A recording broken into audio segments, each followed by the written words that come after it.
Hello সবাইকে। তো poster কম্পিটিশনের জন্য আমি এই পোস্টারটা রেডি করেছি। কেমন হয়েছে তোমরা সবাই বলবে। এই দেখো, এটা হচ্ছে ভ্যাসকুলার অ্যাক্সেসের ওপর ছিল পোস্টারটা।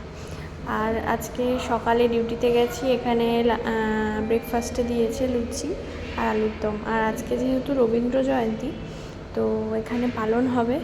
এই যে রবীন্দ্রনাথ ঠাকুরকে মালা পরাবে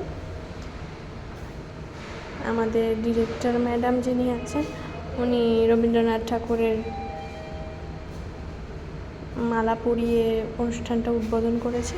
তো তারপর এই যে এখানে লাঞ্চ করতে চলে এসেছি। মাছ দিয়েছিল, ভাত,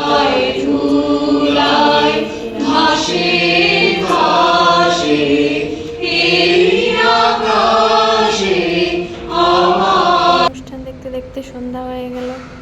তারপর এখানে একটু গেছিলাম 6th ফ্লোরে, এখানে সবাই রিহার্সেল করছে নার্সেস ডের জন্য।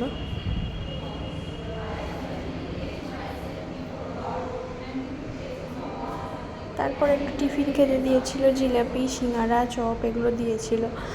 আর এই যে আমি এখন ফিরছি, বাসে যাব এখন। আর রাতে দিয়েছিল চিলি চিকেন, একটা গোলাপ জামুন আর ফ্রায়েড রাইস। খেতে মোটামুটি ভালোই ছিল, চিকেনটা ভালো ছিল আর গোলাপ জামুনটাও খুব সুন্দর ছিল, কিন্তু রাইসটা অতটা ভালো নয়।